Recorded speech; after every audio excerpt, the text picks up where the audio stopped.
Good morning students. Last class में हमने प्राकृतिक आपदा और उसके प्रकारों के बारे में पढ़ा था।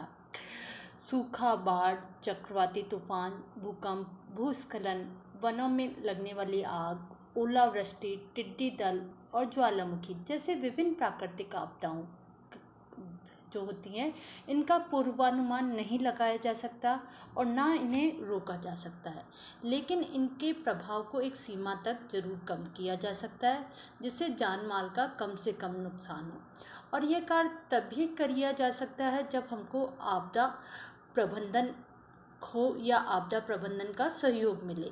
आपदा प्रबंधन के द्वारा होने वाली आपदा का पहले से ही पूर्वानुमान लगा लिया जाता है और उससे बचाव के उपाय किए जा सकते हैं, जिससे प्रत्येक वर्ष प्राकृतिक आपदा से होने वाले लोगों की मृत्यु को कम किया जा सके और जान माल की हानि को कम किया जा सके। डिजास्टर मैनेजमेंट या आपदा प्रबंधन के 4 चरण होते हैं: mitigation phase, preparedness phase, response phase और रिकवरी फेज। मिटिगेशन फेज जो प्रथम अवस्था है, ये न्यूनीकरण अवस्था है। इसमें आपदा को पूरी तरह विकसित होने से रोकने या घटित होने की स्थिति में आपदा के प्रभाव को कम करने का प्रयास या उसको न्यून करने का प्रयास किया जाता है, जिससे कि जोखिम कम हो और नुकसान कम से कम हो सके। इसमें पहले से कुछ योजना बनाई जाती है जिसे आपदा के बारे में पूर्वानुमान लगा के उसकी को कम किया जा सके। प्रिपेयर्डनेस फेज में आपदा को रोकने से के लिए, आपदा की सुरक्षा के लिए और प्रभावों को कम करने के लिए कुछ प्रशिक्षण, अभ्यास, कार्य योजना निर्माण किया जाता है, जिससे आपदा प्रबंधन जोखिम का प्रबंध करता है और उसका सामना करने के लिए तैयारी करते हैं और कुछ ऐसी व्यवस्था करते हैं जिससे लोग उस खतरे को कम अनुभव कर पाएँ, जान माल की हानि कम से कम हो सके। थर्ड आती है रेस्पॉन्स फेज। इसमें प्रतिक्रिया अवस्था में आपदा क्षेत्र में आवश्यक आपातकालीन सेवाएं का प्रबंध किया जाता है। अग्निशामक यंत्र, पुलिस, एम्बुलेंस दल जैसे सेवाओं को शामिल किया जाता है। आपदा राहत अभियान DRO इसमें मदद करता है और यह एक तरह से आपदा से लड़ाई की अवस्था होती है। बचाव दल के सदस्य इसमें कार्य करते हैं और आपदा से बचने के लिए उपाय करते हैं, जान माल का नुकसान को कम करते हैं, लोगों की मृत्यु दर को कम करते हैं। रिकवरी फेज जो लास्ट अवस्था है, ये उबरना भी कहलाती है कि आपदा के पश्चात उस क्षेत्र की स्थिति को पूर्व स्थिति में बहाल करना। इसमें तत्काल आवश्यकताओं की पूर्ति के प्रयास करे जाते हैं, लोगों को सहायता पहुंचाई जाती है और उनको उस आपदा से उबरने के लिए यथासंभव मदद की जाती है। ये इस तरह से डिजास्टर मैनेजमेंट का कार्य 4 चरणों में पूरा होता है। अब हमने जो विभिन्न आपदाओं के बारे में पढ़ा था, विभिन्न प्रकार की आपदाओं, इसमें एक एक आपदाओं को कि उनसे बचाव के लिए आपदा प्रबंधन किस प्रकार कार्य करता है, ये देखेंगे। भूकंप प्रबंधन, अर्थक्वेक मैनेजमेंट। भूकंप से नुकसान कम से कम हो, इसलिए भूकंप आने पर इमारत, बिल्डिंग, मकान, ऑफिस जहाँ भी हम हैं उससे बाहर हमको खुले में तुरंत आ जाना चाहिए। किसी भी इमारत के पास नहीं खड़ा होना चाहिए, बिल्डिंग के पास नहीं खड़ा होना चाहिए, किसी मेज के नीचे छुप जाना चाहिए। भूकंप के समय लिफ्ट का प्रयोग नहीं करना चाहिए, सीढ़ियों से नीचे उतरना चाहिए और जब तक भूकंप के झटके लगते रहें तब तक बाहर खुले स्थान पर बैठे रहना चाहिए। अगर व्यक्ति कार में है तो कार को भी किसी खुली जगह पर पार्क कर देना चाहिए और कार से बाहर निकल जाना चाहिए। अगर इस प्रकार के उपाय किए जाए तो भूकंप से हमको कम से कम नुकसान होगा।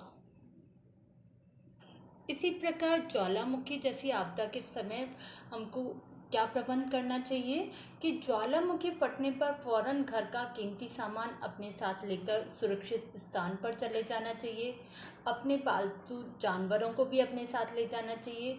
मौसम विभाग, स्थानीय रेडियो प्रसारण को सुनते रहना चाहिए और अगर वो हमको ज्वालामुखी के बारे में पहले से अलर्ट कर रहे हैं, तो उनको ध्यान से हमको नई जानकारी को सुनना चाहिए। स्थानीय मार्गों का एक नक्शा अपने पास रखना चाहिए। साथ में अपने साथ एक जीवन रक्षा किट भी रखना चाहिए, जिसमें हमारे पास दवाइयाँ हो, टॉर्च हो, पीने का पानी हो और अन्य सामान हो। अपने मित्रों और परिवारों के साथ रहना चाहिए, अकेले नहीं रहना चाहिए। बचाव दल का नंबर अपने पास रखना चाहिए। ज्वालामुखी राख से अपनी कारों, मशीनों को बचाने के लिए उनको प्लास्टिक के कवर से ढक देना चाहिए। ये उपाय अपना के हम ज्वालामुखी जैसे आपदा से बच सकते हैं। सूखा पड़ने पर प्रबंधन, एपिडेमिक मैनेजमेंट। सूखे या अकाल की स्थिति के लिए हमको वर्षा के जल का संरक्षण करना चाहिए। वर्षा से जो हमको प्राकृतिक जल प्राप्त होता है, ये बह जाता है और करोड़ों लीटर पानी बर्बाद हो जाता है। इस जल को बचाना चाहिए। सागर जल अलवणीकरण किया जाना चाहिए, जिससे समुद्र के जल को सिंचाई के लिए इस्तेमाल किया जा सके। अशुद्ध जल को पुनः शुद्ध करना चाहिए। अपशिष्ट जल का प्रयोग घर की सफाई, सब्जियां धोने, बगीचे को पानी देने, कार, वाहन सफाई में कर सकते हैं। बादलों की सीडिंग करके अधिक वर्षा प्राप्त की जा सकती है। सूखे की समस्या से बचने के लिए अधिक से अधिक पेड़ लगाना चाहिए। जिन क्षेत्रों में सूखे की समस्या रहती है, वहाँ लोगों को सीमित मात्रा में पानी का इस्तेमाल करना चाहिए। अधिक पानी का दोहन करने वाली फैक्ट्री, उद्योगों को ऐसे इलाकों में बंद करने देना चाहिए। और हमको पानी का एक एक बूंद बहुत कीमती है, ये ध्यान में रखकर जल संरक्षण में योगदान देना चाहिए, जिससे हम सूखे से बच सकें। बाढ़ के लिए या तेज मूसलाधार बारिश के लिए प्रबंधन के लिए फ्लड मैनेजमेंट में हमको बाढ़ से बचने के लिए किसी ऊंची सुरक्षित जगह पर चले जाना चाहिए, जहाँ पे पानी नहीं हो। साथ में अपने साथ खाने पीने का ज़रूरी सामान, दवाइयाँ, टॉर्च, पीने का पानी, रस्सी, चाकू, फ़ोन जैसे ज़रूरी सामान ले जाना चाहिए। घर में अगर हम हैं तो बाढ़ की स्थिति में बिजली का मेन स्विच बंद कर देना चाहिए। घर और अगर हम 2 मंजिल के मकान में रहते हैं तो हमको ऊपर वाली मंजिल में शिफ्ट हो जाना चाहिए। बहते बाढ़ के पानी में चलना नहीं चाहिए, अन्यथा हम बाढ़ में बह भी सकते हैं।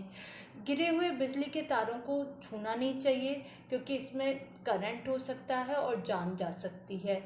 और आपदा प्रबंधन जो हमारी सहायता कर रहा है, हमको धैर्यपूर्वक उनकी मदद करनी चाहिए और धैर्य रखना चाहिए। सुनामी प्रबंधन, सुनामी से बचाव के लिए एक जीवन रक्षक किट बना के रख लेना चाहिए। आपदा की पहले से पूर्व सुनामी की भी जानकारी हो जाती है, पूर्व घोषणा हो जाती है। तो अगर ऐसी स्थिति में हमको उस इलाके से जब गांव वगैरह खाली करवा रहे हो, तो हमको खाली करके सुरक्षित स्थान पर चले जाना चाहिए।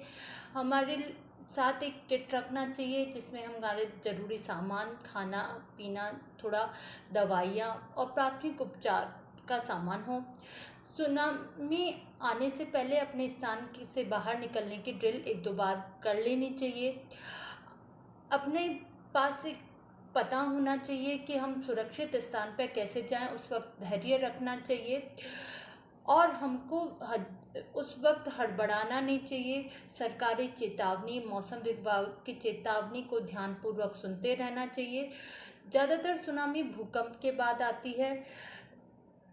यदि हमारे स्थान के पशु अजीब व्यवहार करें, पक्षी स्थान छोड़कर जाने लगें, तो ये भी सुनामी का संकेत होता है। सुनामी आने से पहले समुद्र का पानी कई मीटर पीछे चला जाता है। इस बात पर भी हमको ध्यान देना चाहिए। अगर हम ये छोटी छोटी बातों का ध्यान देंगे, तो हम सुनामी से होने वाली आपदा से काफ़ी हद तक बच सकते हैं। भूस्खलन प्रबंधन, लैंडस्लाइड मैनेजमेंट में भूस्खलन जहाँ पे होने वाला है, उस स्थान से फ़ौरन निकल जाना चाहिए। हमको रेडियो टीवी पर मौसम की जानकारी लेते रहने चाहिए। अगर हमारा घर भूस्खलन क्षेत्र में है, तो वहाँ पे ज़्यादा से ज़्यादा हमको पेड़ लगाने चाहिए। और क्योंकि पेड़ पहाड़ों को बांधे रखते हैं, वहाँ पे हमको वनों की कटाई कम से कम करनी चाहिए और अपने घर के आसपास की जगह की नियमित जांच करते रहनी चाहिए।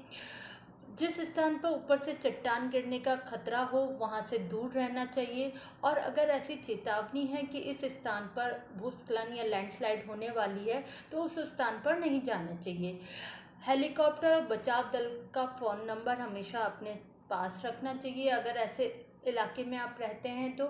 और आपदा प्रबंधन, अगर आपदा की स्थिति है, लैंडस्लाइड उस जगह हो रही है तो वहाँ पे हमको उस दल के सदस्यों की सहायता करनी चाहिए। जंगल में आग लगने पर प्रबंधन, वाइल्ड फायर मैनेजमेंट, अगर जंगल में आग लगने पर हमको वन विभाग के कर्मचारियों और फायर फाइटर को फ़ोन करना चाहिए। जंगल की आग बुझाना अत्यंत कठिन कार्य होता है, लेकिन जो जंगल के या फायर फाइटर हैं उनके स्टाफ और आधुनिक उपकरण की सहायता से वो इस आग को बुझा सकते हैं। हेलीकॉप्टर के जरिए पानी का छिड़काव करके जंगल की आग बुझाई जा सकती है। जंगल में आग लगने पर फौरन पुलिस को सूचना देनी चाहिए। हानिकारक धुएं से बचने के लिए अपने मुंह पर कपड़ा बांध लेना चाहिए और हमको सुरक्षित स्थान पर चले जाना चाहिए। और अगर हम जंगल के किनारे स्थित घर में रहते हैं तो उस घर को हमको पहले खाली कर देना चाहिए और सुरक्षित स्थान पर चले जाना चाहिए और दूसरों को भी इसके बारे में सूचना देनी चाहिए। महामारी एपिडेमिक भी एक प्रकार की आपदा है। जब किसी क्षेत्र विशेष में कोई बीमारी बड़े पैमाने पर फैल जाती है तो उसे महामारी कहते हैं। यह संक्रमण हवा से, छूने से या पानी के माध्यम से होता है और कई बार ये पूरे देश में बल्कि दुनिया में भी फैल जाती है। 2009 में पूरे विश्व में H1N1 इन्फ्लुएंजा स्वाइन फ्लू की बीमारी फैल गई थी और भारत में इससे 2700 लोग मारे गए थे और 50,000 से अधिक बीमार हो गए थे। इसी प्रकार वर्तमान में 2020 में कोरोना महामारी ने पूरी दुनिया में कोहराम मचा रखा है। ये एक अज्ञात वायरस से, जिसको देखा भी नहीं जा सकता, उससे फैलता है। कोरोना महामारी ने भारत में भी हजारों लोगों को अपनी गिरफ्त में ले लिया है और सरकार के निरंतर प्रयासों के बाद भी ये फैलती जा रही है और कई लोग सैकड़ों की संख्या में इससे अपनी जान गंवा चुके हैं। इससे बचने के लिए हमको जितना हो सके दूसरे लोगों से मिलने जुलने से बचना चाहिए। उनसे हाथ नहीं मिलाने चाहिए, गले नहीं मिलना चाहिए और अपने हाथ और मुंह को हमेशा कवर करके रखना चाहिए। मुंह पे मास्क का उपयोग करना चाहिए, ग्लव्स का उपयोग करना चाहिए और अनावश्यक रूप से जितना संभव हो घर से बाहर नहीं निकलना चाहिए।